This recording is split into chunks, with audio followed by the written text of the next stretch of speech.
40 বছর আগে বিজ্ঞান পানি চক্র আবিষ্কার করলো, কিন্তু আমার আল্লাহ 1450 বছর আগেই এ পানি চক্রের কথা আমার আল্লাহ তার কোরআন দিয়ে সূরাতুল জুমারের 21 নম্বর আয়াত নাজিল করে আমার আল্লাহ জানিয়ে দিয়েছেন। 1450 বছর আগে। আজকে আমরা এই আধুনিক বিজ্ঞান নিয়ে এত বাহাদুরি করি, এ বিজ্ঞান পেল কোথায়?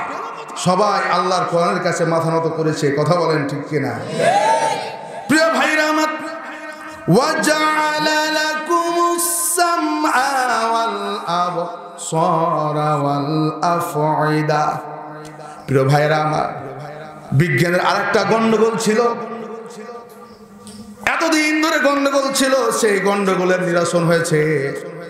গন্ডগোলটা হলো এই বিজ্ঞানীরা চিন্তা করত, মাতৃগর্ভে আল্লাহ যখন সন্তান দিয়ে দেন, এই সন্তানটাকে যখন রূহ ফুঁকে দেওয়া হয়, জীবন্ত যখন মানুষ হয়ে যায়, বিজ্ঞান এতদিন ধরে দাবি করছিল যে সর্বপ্রথম মাতৃগর্ভে ওই সন্তানটা তারা চোখ দিয়ে দেখতে পায়। কি দিয়ে? চোখ দিয়ে দেখতে পায়। বিজ্ঞানের দাবি ছিল এটা, কিন্তু আমার আল্লাহ বলছে ওরা বিজ্ঞান, ওরা বিজ্ঞানীরা শোন, পৃথিবীর বিজ্ঞানীরা শোন, তোদের চিন্তাধারা, তোদের গবেষণা ভুল। আমার আল্লাহ বলছেন ওয়াজআলা লাকুমুস সামআ ওয়াল আবসারা ওয়াল আফঈদা। ও পৃথিবীর বিজ্ঞানীরা, আমি আল্লাহ 1450 বছর আগে জানিয়ে দিয়েছি, একটা সন্তান মাতৃগর্ভে রূহ পাওয়ার সাথে সাথেই প্রথম আমি আল্লাহ তাকে তার কান দিয়ে শ্রবণ করাই। জানিয়ে দিয়েছেন কে? কথা বলেন কে? ওই আল্লাহ এখনো আছে না নাই? কথা বলেন আছে না নাই? সেই আল্লাহর দেওয়া কোরআন থেকে আজকে আলোচনা হবে। কিছুক্ষণ বসে থাকবো তো আমরা ইনশাআল্লাহ। আল্লাহ কবুল করুন বলে আমিন। আরো জোরে বলে আমিন। আচ্ছা, এশারের নামাজ পড়েননি এরকম কেউ আছেন? হাত তুলেন তো দেখি বাবারা। মাহফিলে বসে আছেন, মিথ্যার আশ্রয় নেবেন না। নামাজ পড়েননি এশারের এরকম কেউ থাকলে একটু হাত তুলিয়েন দয়া করে। লজ্জা শরম করার কিছু নাই। দু একটা হাত উঠেছে, যাক আলহামদুলিল্লাহ। মিথ্যার আশ্রয় নাই, দু একটা হাত অন্তত উঠেছে। এই হাত তোলার কারণ হলো, প্রিয় ভাইরা আমার, বাবাজিরা আমার, বলেন দেখি, 5 ওয়াক্ত সালাত যদি আদায় না করি আর এইরকম মাহফিল কিয়ামত পর্যন্ত শুনতে থাকি, কোনো লাভ হবে গো? কথা বলেন হবে? আল্লাহ নবী বলেন, মান তারাকাস সালাতা মুতাআম্মিদান ফাকাদ কাফারা বাইনাল আবদি ওয়া বাইনাল কুফরি তারকুস সালাত।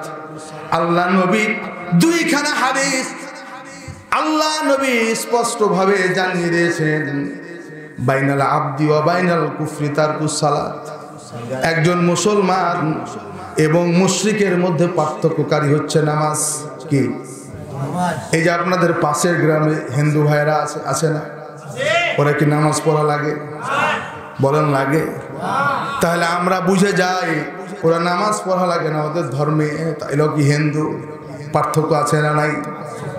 মান তারাকা সালাতা মুতাআম্মিদান ফাকাদ কাফারা। আল্লাহ নবী বলছেন, আমি আব্দুর রাকিব রহমানি বলি নাই, আমি অনুবাদক, শুধু অনুবাদ করতেছি। আল্লাহ নবী বলছেন, মান তারাকা সালাতা মুতাআম্মিদান ফাকাদ কাফারা। ইচ্ছাকৃতভাবে যে সালাত পরিত্যাগ করলো, আল্লাহ নবী বলছেন সে কুফরি করলো। সে কি করলো? কুফরি করলো। নাকিদুল ঈমান। ফাজরের ছাত্র যদি কেউ থাকে তাহলে এই অধ্যায়টা পড়তে পাবেন। নাকিদুল ঈমান, ঈমান বিনষ্টকারী কিছু বিষয় রয়েছে, যে কাজগুলো করলে ঈমান নষ্ট হয়ে যায়। কি হয়ে যায়? রাগ করছেন নাকি? ঈমান নষ্ট হয়ে যায়, মুসলমান থেকে খারিজ হয়ে যায়। যে কাজগুলো করলে মুসলমান আমরা জানি না সে কাজগুলো কি। কথা বলেন ঠিক কিনা? মুসলমান থেকে খারিজ হয়ে যাবে, আবার কালেমা পড়ে ঈমান আনতে হবে। কথা বলেন ঠিক কিনা? নাকিদুল ঈমান, ঈমান বিনষ্টকারী যে বিষয়গুলো রয়েছে তার মধ্যে একটা হচ্ছে কুফর। একটা কি? এই কথা বলেন কি? কুফর। আর আল্লাহ নবী বলছেন যে মান তারাকা সালাতা মুতাম্মিদান ফাকাদ কাফারা, যে ইচ্ছাকৃতভাবে সালাত পরিত্যাগ করবে সে কুফরি করলো। ঈমান টিকে গো? এই কথা বলেন, ঈমান টিকে? রাগ করছেন নাকি? রাগ করলে আল্লাহ নবীর উপর পড়বেন। আমি আব্দুর রাকিব রহমানের উপর রাগ করে লাভ আছে? কারণ আমি একটা কথা তো বানিয়ে বলছি না, আল্লাহ নবী বলেছেন, আমি অনুবাদ করছি। কথা বলেন ঠিক কিনা? প্রিয় ভাইরা আমার, আমরা একটু চিন্তা করি না, মুসলমান কবরের বাড়িতে চলে গেলে আমাদের কি অবস্থা হবে? পরকালের জিন্দেগিতে চলে গেলে কি অবস্থা হবে? হাসরের মাঠে আমাদের জাহান্নাম যদি নসিবে জুটে যায় তাহলে আমাদের কি অবস্থা হবে? একটু চিন্তা করি না গো আমার ওকে যুবকেরা, সোনামণিরা, ভাইয়েরা আমার, মায়েরা আমার। আমরা জানি জাহান্নামের স্তর হলো 7টা। কথা বলেন ঠিক কিনা? জাহান্নামের স্তর হলো 7টা। কিন্তু মুসলমান আজকে এটাও জেনে নাও, মুসলমানদের জন্য স্পেশাল একটা জাহান্নাম। কাদের জন্য? এই কথা বলেন, কাদের জন্য? মুসলমানদের জন্য। আর সেই জাহান্নামের নাম হচ্ছে সাকার। সেই জাহান্নামটির নাম হলো সাকার। আমার ওকে যুবকেরা, প্রিয় ভাইয়েরা আমার, বাবাজিরা আমার, এই সাকার নামক জাহান্নামটা এত ভয়াবহ, এত কঠিন একটা জাহান্নাম। এই জাহান্নামের এক পাশের আগুন আর এক পাশের আগুনকে খেয়ে ফেলবে, আর এক পাশের আগুন আর এক পাশের আগুনকে খেয়ে ফেলবে। বলেন তো দেখি, ওই জাহান্নামে আমাকে আপনাকে দেওয়া হবে, আমাদের এর অবস্থাটা কেমন হতে পারে? একটু আমরা চিন্তা করি না? মা সালাকাকুম ফি সাকার ক্বালু লাম নাকুম মিনাল মুসাল্লিন। কার কথা? কার কথা? আমার কথা কি? আল্লাহ তাআলা বলছেন, প্রিয় ভাইরা আমার, ওই সাকার নামক জাহান্নামে যখন আমাকে আপনাকে দেওয়া হবে, তখন প্রশ্ন করা হবে, মা সালাকাকুম ফি সাকার। ওহে ওহে সাকার নামক জাহান্নামীরা, তোমরা এই জাহান্নামে কেন আসলে? বলো, এই সাকার নামক জাহান্নামে কেন আসলে? ওই দিন আমি আপনি উত্তর দিব, ক্বালু লাম নাকুম মিনাল মুসাল্লিন।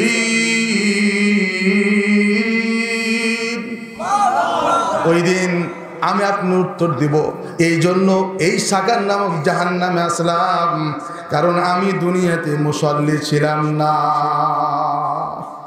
কি ছিলাম না? মুসাল্লি ছিলাম না, আমি নামাজি ছিলাম না, এই জন্য আমাকে এই জাহান্নামে দেওয়া হয়েছে। কথা বলেন ঠিক কিনা? আল্লাহ বলেছেন, আমি অনুবাদ করে শোনালাম। কথা বলেন। তাহলে মুসলমান যারা বেনামাজি তাদেরকে দেওয়া হবে কোথায়? এই কথা বলেন, কোথায়? সাকার নামক জাহান্নামে। আমরা কি সেই জাহান্নামে যেতে চাই? কথা বলেন, চাই? আমরা সেই জাহান্নামে যেতে চাই না। তাহলে আমরা দুইখানা হাত টান টান করে উঠাই, আল্লাহকে দেখাই, আর আজকে খালেস নিয়তে তওবা করি, তাওবাতুন নাসুহা করি, যে আল্লাহ বাকি জিন্দেগি যতদিন পর্যন্ত থাকবো আমরা 5 ওয়াক্ত সালাত ছেড়ে দেব। কথা বলেন, দেব কি? দুইখানা হাত তুলেন, তুলেন সবাই, টান টান করে তুলেন। লিল্লাহি তাকবীর, লিল্লাহি তাকবীর। বলেন আল্লাহ আল্লাহ। যতদিন দুনিয়াতে বেঁচে থাকবো 5 ওয়াক্ত সালাত আদায় করব। আল্লাহ তুমি আমাদের কবুল করো বলে আমিন। হাত নামান। আল্লাহর কসম করে বলি, আজকে যে তাওবা করলেন, যদি এ তাওবার উপরে মৃত্যুর আগ পর্যন্ত টিকে থাকতে পারেন, যদি মৃত্যুর আগ পর্যন্ত টিকে থাকতে পারেন, আমি আব্দুর রাকিব রহমানি বলে গেলাম, আমি কোরআন হাদিস স্টাডি করে যতদূর জেনেছি, আল্লাহে আল্লাহর কসম করে বলছি, আপনার বয়স 30 হতে পারে, 40, 50, 60 হতে পারে, আপনি বিগত সময়ে নামাজ পড়েননি, কিন্তু আজকে তাওবা করার পর মৃত্যুর আগ পর্যন্ত যদি আপনি নামাজ না ছেড়ে দেন, আল্লাহ বাকি জিন্দেগির আপনার গুনাহ, নামাজের গুনাহ আল্লাহ মাফ করে দিবে। সুবহানাল্লাহ। কি আমরা পারবো তো? ইনশাআল্লাহ। এ তাওবার উপরে টিকে থাকতে পারবো তো? আল্লাহ কবুল করুন বলে আমিন। মন খারাপ করছেন না তো? খারাপ হচ্ছে না তো? তাহলে যাও, ইমাম সাহেব পাশে এসেছে, আর একটু আমার মানজা শক্ত হয়ে গেছে, মনে হচ্ছে আলোচনায় জমে যাবে নাকি? হ্যাঁ, ইনশাআল্লাহ। ওই এক ইমাম সাহেব মসজিদে আজান দেয়, নামাজ পড়ায়, মুসল্লি আসে না। এভাবে বেশ কয়েকটা মাস কেটে গেল, কিন্তু মাস শেষ হলে 1 তারিখে, 2 তারিখ হবে না, 1 তারিখেই সভাপতি সাহেব বেতন নিয়ে আসে হাজির, ইমাম সাহেবকে বেতন দিয়ে দেয়। কয়েক মাস কেটে গেল, ইমাম সাহেব চিন্তা করলো ব্যাপারটা কি, এই এলাকার মানুষ নামাজ পড়তে আসে না, আমি এত সুন্দর করে আজান দিই, এত সুন্দর করে নামাজ পড়ায় হাফেজ সাহেব মানুষ আমি, কিন্তু নামাজ পড়তে কেউ আসে না। আমি ব্যাপারটা বুঝে পাই না, আমার কি দোষ হলো না কি হলো, বিষয়টা তো বুঝে পাই না। কিন্তু মাস শেষ হলে 1 তারিখ পার হয় না, সভাপতি বেতন দিয়ে দেয়। 1 তারিখ পার হয় না, বেতন ঠিক দিয়ে দেয়। প্রিয় ভাইরা আমার, নেক্সট মাসে সভাপতি সাহেব এসেছে, 1 তারিখে বেতন নিয়ে চলে এসেছে। ইমাম সাহেব বলতেছে, সভাপতি সাহেব কি ব্যাপার, আমার মনে একটা প্রশ্ন, বেশ কয়েক মাস হয়ে গেল আমার এই আপনাদের মসজিদে জয়েন করা, কিন্তু আমি এত সুন্দর করে আজান দিই, এত সুন্দর করে নামাজ পড়াই, কিন্তু কই মানুষ তো নামাজ পড়তে আসে না, কিন্তু আমার বেতনও তো বন্ধ থাকে না। আসে না ভাই? এমনও মসজিদ আছে 12 মাসে 9 মাসে ইমামের বেতন বাকি থাকে না, এরকম? হ্যাঁ, ওই এলাকার মানুষ মনে করে যে ইমাম সাহেবের বোধহয় তেমন কোনো খাওয়া পড়া লাগে না, বউ বাচ্চা নাই কি, তাই না? না হলে কি বাকি রাখতে পারে? প্রিয় ভাইরা আমার, সভাপতি সাহেব বলতেছে, ইমাম সাহেব চিন্তা করার কোনো কারণ নাই, টেনশন করার কোনো কারণ নাই, এই এলাকার মানুষ নামাজ পড়তে আসুক আর না আসুক, আপনার বেতন কিন্তু বন্ধ থাকবে না, আপনার বেতন বন্ধ থাকবে না। তো বুঝ কেন? বলছে ইমাম সাহেব শুনে নেন, আমাদের এই মসজিদে কিছু ফান্ড আছে, টাকা পয়সা আছে জমা, এই টাকা আমরা এই টাকা সুদে খাটাই, সুদে খাটাইয়া যেই সুদের যে টাকা পাই, এই টাকা ইমামকে দেওয়ার পরও বাঁচা যায়। আসে না ভাই? হ্যাঁ না, এই গ্রামে সুদ খাওয়া পারি নাই, হ্যাঁ এলাকায় আছে গো। ওই যে আব্দুল বাসিদ সুদ খাওয়ার ওয়াজ করছিল, কি করছিল না, ওই দিকে আমি যাব না। প্রিয় ভাইয়েরা আমার, আমি খালি একটু সাইজ করলাম আপনাদেরকে, আলোচনা এখন শুরু করব তো? হ্যাঁ করব।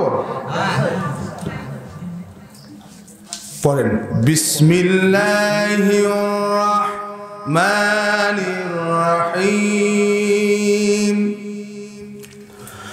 ওয়া আওহাইনা ইলা উম্মি মূসা আন আরদিহি ফাইদা খিফতি আলাইহি ফাআলকিহি ফিল আম্মি ولا تخافي ولا تحزني إنا ردوه إليك وجعلوه من المرسلين.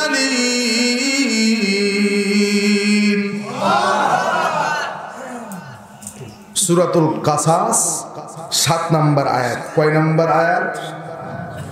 আবারও বলেন, কয় নাম্বার? আল কোরআনের 28 নম্বর সূরা। কয় নাম্বার সূরা? কয় নাম্বার? এই সূরায় আয়াত আছে 88টা। কয়টা বলেন? 88। আমি তেলাওয়াত করেছি কয় নাম্বার? 7 নাম্বার। আমরা অনুবাদটা শুনি। তাই না? তারপর তাফসীর শুরু হবে না, কি বলেন? আল্লাহ বলছেন ওয়া আওহাইনা ইলা উম্মি মূসা, আমি মূসার মাকে বললাম আন আরদিহি, মূসার মা উঠো, মূসা আলাইহিস সালামকে দুধ পান করাও। কি করাও? দুধ পান করাও।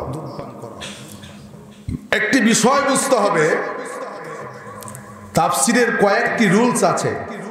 কেউ বলেছেন 14, কেউ বলেছেন 16, কেউ বলেছেন 20। কথা বলেন ঠিক কিনা? এই সব কটির একটি রুল সমস্ত মুফাসসিরগণ ইকরামে একমত। আল্লাহর কোরআনের কোন আয়াত যখন তেলাওয়াত করা হবে, এই আয়াতের যে প্রেক্ষাপট, এই প্রেক্ষাপট যদি সমসাময়িক মিলে যায় তাহলে সেটাকে গোপন রাখা যাবে। কথা বলেন যাবে? আপনারা হয়তো ভাবছেন যে হুজুর বোধহয় এখন কাহিনী শুরু করবে। কি শুরু করবে? এই কথা বলেন, কি শুরু করবে? কাহিনী। প্রিয় ভাইয়েরা আমার, এই সূরার যে নাম কি? কসাস। কসাসের অর্থই হচ্ছে কাহিনী। কি কথা বলেন? কসাসের অর্থ কি? কাহিনী, ঘটনা। কথা বলেন ঠিক কিনা? তাহলে আজকে তো কাহিনী হবে, ঘটনা হবে, কিন্তু আল্লাহর কোরআন থেকে। কথা বলেন ঠিক কিনা? কথা বলেন। আল্লাহর কোরআনের বাইরে অবান্তরিক কোনো কথা হবে না। কথা বলেন ঠিক কিনা? কি আমরা শুনতে রাজি আছি তো? কথা বলেন আছি তো? মূসার মাকে বলছে, মূসার মা উঠো। আল্লাহ নবীকে আল্লাহ বলছেন ইয়া আইয়ুহাল মুদাসসির কুম ফাআনজির ওয়া রাব্বাকা ফাকাব্বির। আল্লাহ বলছেন এই বস্ত্রাবৃত নবী, আপনি উঠুন। কি বলছেন? আপনি উঠুন। মূসার মাকে বলছে, মূসার মা তুমি উঠো। কথা বলেন ঠিক কিনা? তার মানে বুঝে যাচ্ছে মূসার মা দুনিয়াতে আসবে না, মূসা আলাইহিস সালাম দুনিয়াতে আসবে না, আল্লাহ নবী দুনিয়াতে আসবে না। তাহলে এখন উঠবে কে? কথা বলেন, উঠবে কে গো? উঠবে না? আল উলামা ওয়ারাসাতুল আম্বিয়া। কথা বলেন ঠিক কিনা? ব্যাখ্যামূলক অনুবাদ করছি। অনুবাদটা হবে কি? ব্যাখ্যামূলক অনুবাদ। অনুবাদ যদি কেউ সহ্য করতে পারে, তাফসীরও সহ্য করতে পারবে। কথা বলেন ঠিক কিনা? অনুবাদ শুনে যদি কারো গায়ে জ্বালা লেগে যায়, পালিয়ে যায়, তাহলে সে তাফসীর শুনতে পারবে? কথা বলেন সহ্য করতে পারবে? পারবে না। প্রিয় ভাইয়েরা আমার, আল্লাহ কি আল্লাহর কোরআনটা ওই অতীতের জন্য নাজিল করেছিল? প্রেজেন্ট, ফিউচার, পাস্ট সব কালের জন্যই আল্লাহর কোরআন। কথা বলেন ঠিক কিনা? এই আয়াতের হুকুম সব কালের জন্যই না কোনো এক কালের জন্য? সব কালের জন্য। এবার দেখেন, খেয়াল করেন, মূসার মা উঠো। আল্লাহ নবীকে বলছো নবী কুম ফাআনজির, আপনি উঠুন। ওয়া রাব্বাকা ফাকাব্বির, মানুষকে সাবধান করুন। প্রিয় ভাইরা আমার, নবী নাই, মূসা নাই, মূসার মাও নাই, এখন উঠবে কে? কথা বলেন। প্রিয় ভাইরা আমার, কে বলেছে নবী নাই? নবী নাই, কিন্তু আল উলামা ওয়ারাসাতুল আম্বিয়া, নবীর ওয়ারিসরা এখনো আছে না নাই? এই কথা বলেন, আছে না নাই? তাহলে এই আয়াতের প্রেজেন্ট টাইমে এখন হুকুমটা হলো মূসা নাই, মূসার মা নাই, নবী মুহাম্মদ সাল্লাল্লাহু আলাইহি সাল্লাম নাই, কিন্তু ওরে ওয়ারাসাতুল আম্বিয়া, নবীর ওয়ারিস আলেমরা তোমরা এখন উঠো। কথা বলেন ঠিক কিনা? বুঝা যাচ্ছে তো? এরপর আগাই, আন আরদিহি, দুধ পান করাও। ফাইজা খিফতি আলাইহি ফাআলকিহি ফিল আম্মি, দুধ পান করাতে গিয়ে যদি তোমার এই আশঙ্কা হয় যে মূসা আলাইহিস সালামকে দুধ পান করানোর জন্য আমার প্রাণনাশ হতে পারে, পারে কি পারে না? পারে কি পারে না? দেখেন মিলান, একবারে মিলে যাবে। বিগত 16টি বছর এমন একটা সিচুয়েশন ছিল যে আলেম ওলামাদেরকে এই 56,000 বর্গ মাইল সোনার দেশের ইসলামী আন্দোলনের কর্মীদেরকে যদি কেউ রাত্রে থাকতে জায়গা দিত, সেই বাড়িতেও অ্যালার্ট। কথা বলেন ঠিক কিনা? এই কথা বলেন ঠিক কিনা? তাকে না পাইলে তার বাপকে ধর, বাপকে না পাইলে মাকে ধর, মাকে না পাইলে ভাইকে ধর, আত্মীয় স্বজনকে ধর। কথা বলো ঠিক কিনা? মিলছে তো? আয়াতের অর্থ প্রেজেন্টের সাথে মিলাতে হবে আপনাকে অর্থটা। দেখেন আল্লাহ বলছেন ফাইজা কিফতি আলাইহি ফালকিহি ফিল উম্মি, মুসাকে দুধ পান করাতে গিয়ে যদি তোমার এই আশঙ্কা হয় যে তোমার নিজেরই জীবন চলে যেতে পারে, পারে কি পারে না? তাহলে ফালকিহি ফিল উম্মি, তুমি ওই ছোট্ট শিশু মুসা নবীকে তুমি দরিয়াতে নিক্ষেপ করে দাও। কি করে দাও? কথা বলেন, কি করে দাও? আমি কিন্তু অনুবাদ করছি, এখনো তাফসিরে যাইনি, মন খারাপ করছেন না তো? প্রিয় ভাইরা আমার, নিক্ষেপ করে দাও। ওয়ালা তাখাফি ওয়ালা তাহজানি, তুমি ভয় করো না, চিন্তিত হয়ো না। ভয় আছে না নাই? নিশ্চিত যদি দরিয়াতে নিক্ষেপ করা হয়, বলেন মৃত্যু আছে না নাই? বলেন আছে না নাই? এখনই যদি আমাকে আপনাকে ওই বঙ্গোপসাগরে নিয়ে যে কেউ নিক্ষেপ করে, বাঁচার কোনো সম্ভাবনা থাকবে গো? এই কথা বলেন, থাকবে? থাকবে? নিশ্চিত আমরা জানি মৃত্যু হবে, তাহলে নিশ্চিত মশার মা তো জানছে যে তাকে নিক্ষেপ করা হয় সে আর বাঁচবে না, কি তাই না? কিন্তু আল্লাহ বলছে শোনো, ওয়ালা তাখাফি, ভয় করো না, ওয়ালা তাহজানি, তুমি চিন্তিত হয় না। এবার প্রেজেন্টের সাথে মিলান। কার সাথে মিলান? প্রেজেন্টের সাথে, প্রেজেন্টের সাথে মিলান। আল্লাহ বলছেন ও আবু সাঈদ, ও মুগ্ধ, মিলছে? মিলছে? এই বৈষম্য বিরোধী আন্দোলনে যদি যাও তাহলে মৃত্যু নিশ্চিত। কি নিশ্চিত না?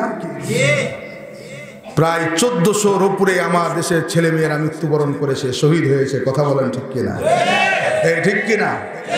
বিগত 16টি বছর ইসলামী আন্দোলনের অকুত ভাই নির্ভীক সৈনিকেরা হাসতে হাসতে ফাঁসির কাছে গেছে।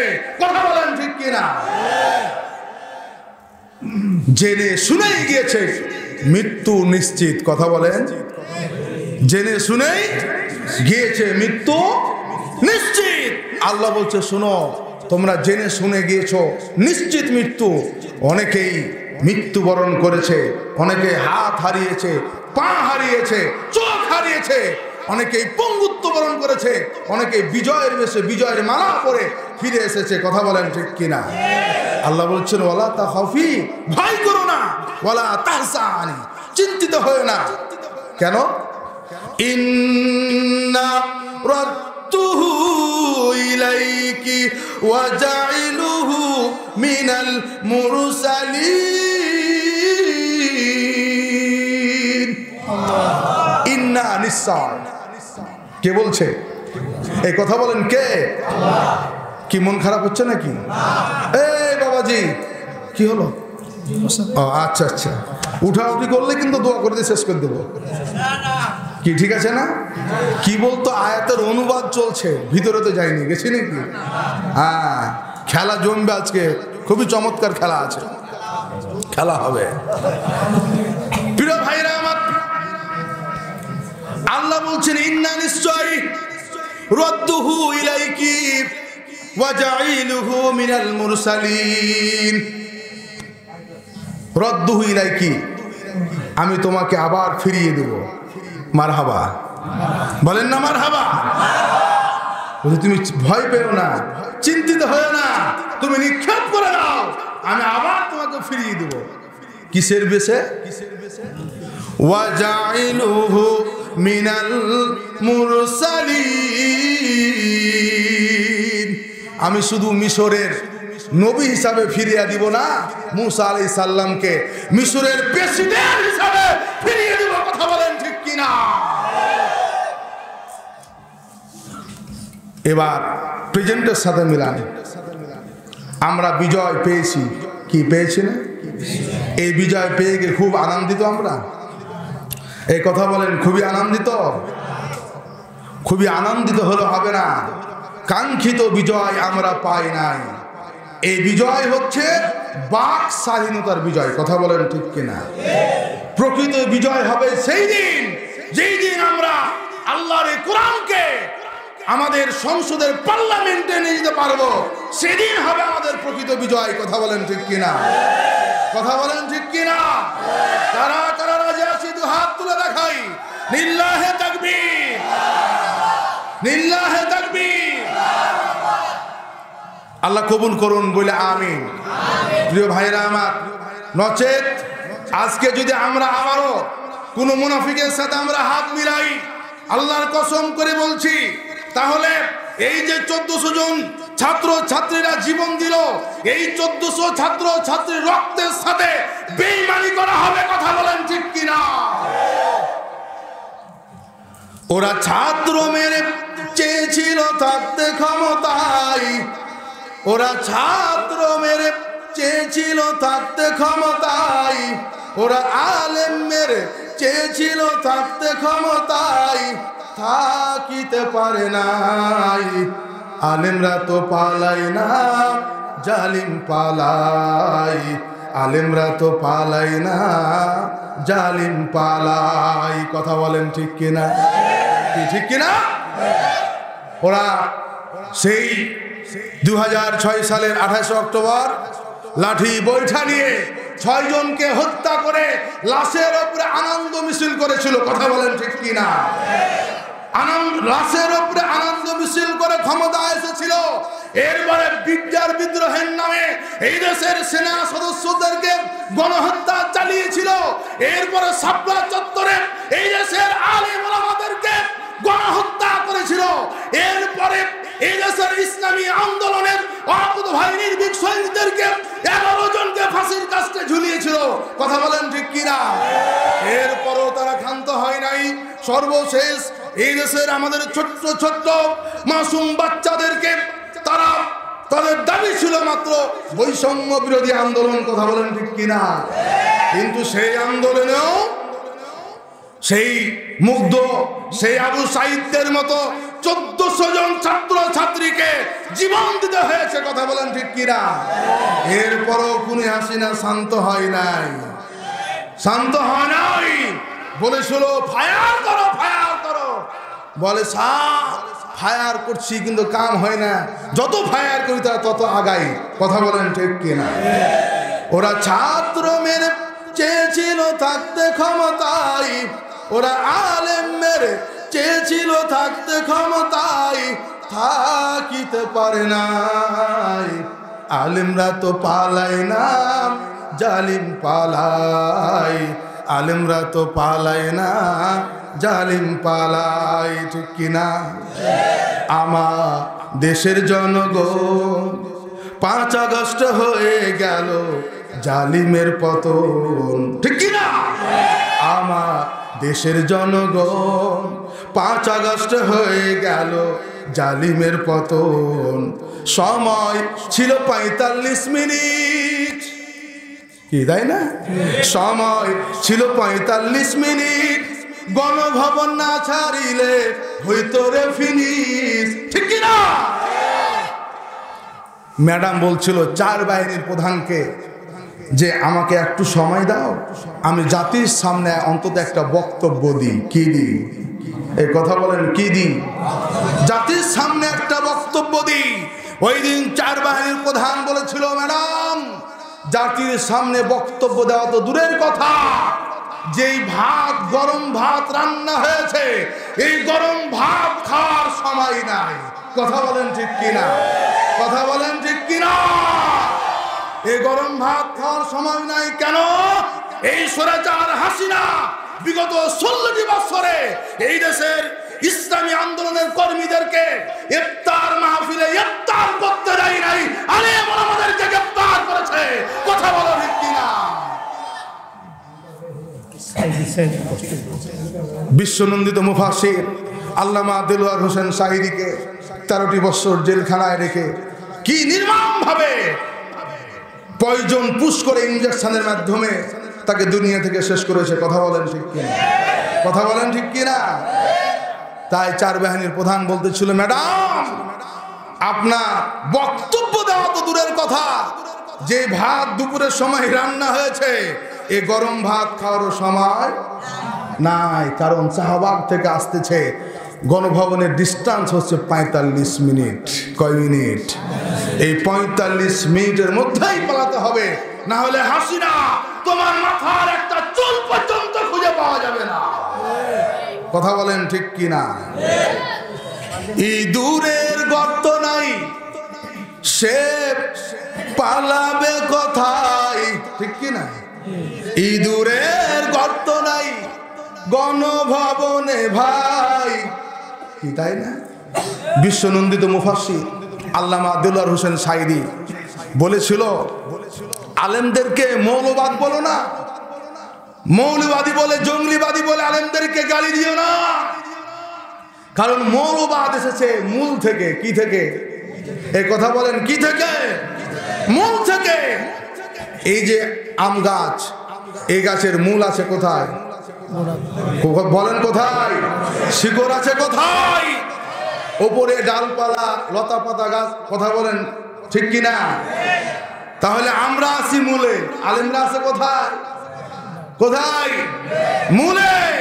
যদি আমাদের কার মৌলবাদ বলে গালি দেন, জঙ্গলিবাদ বলে গালি দেন, তাহলে আমরা এমন করে নাড়া দিব, মামার বাড়ি দিল্লি যে পড়বা। কথা বলো ঠিক কিনা? কথা বলো ঠিক কিনা? পড়েছে পড়েছে। ইঁদুরের গর্ত নাই গণভবনে ভাই, ইঁদুরের গর্ত নাই, সে লুকাবে কোথায়? দিল্লি চলে যায়। আলেমরা তো পালাই না, জালিম পালাই। আলেমরা তো পালাই না, জালিম পালাই। কথা বলেন ঠিক কিনা? মিলছে ভাই? মিলছে? রাগ করছেন না তো? যদি কেউ উঠে বুঝবেন ওই দলের লোক। কি তাই না? বুঝতে হবে ওই দলের লোক। খেয়াল করবো না, যদি জরুরত থাকে আবার ফিরে আসবে, ওটা ভাবার কোনো কারণ আছে নাকি? মন খারাপ হচ্ছে না তো? চালাবো কতক্ষণ? এই কতক্ষণ? সারা রাত। আমাকে আবার মেহেরপুর যেতে হবে যে। হ্যাঁ, আল্লাহু আকবার। আপনাদের দোয়ায় আল্লাহ পাক কবুল করেছে। নেক্সট প্রোগ্রাম হচ্ছে মেহেরপুরে। কোথায়? আমার জন্য দোয়া থাকবে তো? দোয়া করবেন তো? আল্লাহ কবুল করুন বলে আমিন। প্রিয় ভাইয়েরা আমার, তাহলে আমরা শাব্দিক অনুবাদ শুনেছি, কি তাই না? কি শুনেছি? শাব্দিক অনুবাদ আমরা শুনেছি। এবার আল্লাহ তাআলা বলছেন, নাতুলু আলাইকা মিন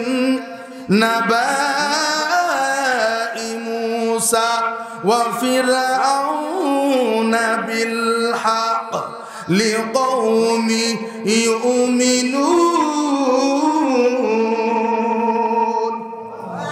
কার কথা? কার কথা? আল্লাহ বলছেন, নবীজি আমি মূসা এবং ফিরাউনের যে ঘটনাটা, বিল হক, সত্য ঘটনা। কি ঘটনা? এই কথা বলেন, কি ঘটনা? সত্য ঘটনা। এই ঘটনা আপনি বর্ণনা করেন। কি করেন? কথা বলেন, বর্ণনা করেন। বলছেন কে? আর জোরে বলেন, কে? লিকওমি ইউমিনুন। যারা মুমিন তারা সহ্য করতে পারবে, আর যারা মুমিন নয় ওরা সহ্য করতে পারবে। বলছেন কে? আমি বলেছি? আল্লাহ বলেছেন। আমি অনুবাদক, শুনুন, অনুবাদ করেছি। কথা বলেন ঠিক কিনা?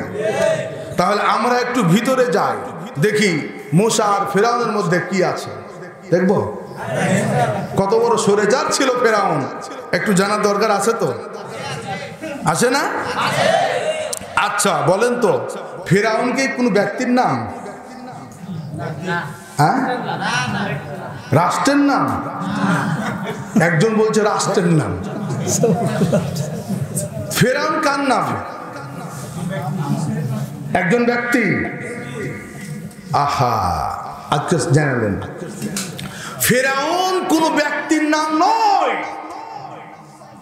ফেরাউন হলো, মিশর হচ্ছে একটা রাজ্য। মিশর কি একটা রাষ্ট্র। এই রাষ্ট্রের যারা সম্রাট, রাষ্ট্রের কি সম্রাট মানে রাজা, রাষ্ট্রের কি যারা রাজা, এই রাজাদের মিশর ওই তৎকালীন সময়ে মিশরের রাজাদের উপাধি হলো ফেরাউন। কি বলেন? মনে করছেন যে নতুন কথা বলে শুনছি নাকি? আমি বানিয়ে বলছি না। তাফসিরে ইবনে কাসির, তাফসিরে মাআরিফুল কোরআন, তাফসিরে তাবারি, ফিজরালিল কোরআন পড়েন পেয়ে যাবেন। একাধিক তাফসির থেকে বলছি, ফেরাউন কোন ব্যক্তির নাম নয়। ফেরাউন হচ্ছে মিশরের সম্রাট, যেই হোক না কেন, রাজা যেই হোক না কেন, সেই ফেরাউন। কারণ তার উপাধি হলো কি ফেরাউন। ক্লিয়ার? মনে থাকবে? থাকবে তো? আচ্ছা, এবার ওই যে সমুদ্রে চুবিয়ে মারলো যে ফেরাউনকে, এই ফেরাউনটা কে? তাই না? মুসা আলাইহিস সালাম মিশরের দুইজন রাজাকে পেয়েছিল। কয়জন রাজা? এই কথা বলেন, কয়জন? তার মানে কয়জন ফেরাউনকে পেয়েছিল? আবার বলেন, দুইজন ফেরাউনের সাথে সাক্ষাৎ হয়েছিল আল্লাহর নবী মুসা আলাইহিস সালামের। কি কথা বোঝা যাচ্ছে তো? প্রিয় ভাইরা আমার, শিশু বয়সে যেই ফেরাউনকে পেয়েছিল সেই ফেরাউন হচ্ছে রেমেসিস। সে রাজার নাম কি? কথা বলেন, রেমেসিস। আর আল্লাহ যাকে চুবিয়ে চুবিয়ে মেরেছিল, এই ফেরাউনের নাম হচ্ছে মানিফতাহু। এই ফেরাউনের নাম কি? এই কথা বলে কি? ঘুম চলে আসলো নাকি আপনাদের? ঘুম আসছে না তো? প্রিয় ভাইরা আমার, আগে একটু জানি এই মানিফতাহু কিভাবে ক্ষমতায় আসলো, জানার দরকার আছে না নাই? কথা বলেন, আছে না নাই? মানিফতাহু এই ফেরাউন মূলত সেই মিশরের নাগরিক ছিল না, সেই ছিল ইয়ামেনের অধিবাসী। কার অধিবাসী? কথা বলেন, কার অধিবাসী? ইয়ামেনের অধিবাসী ছিল।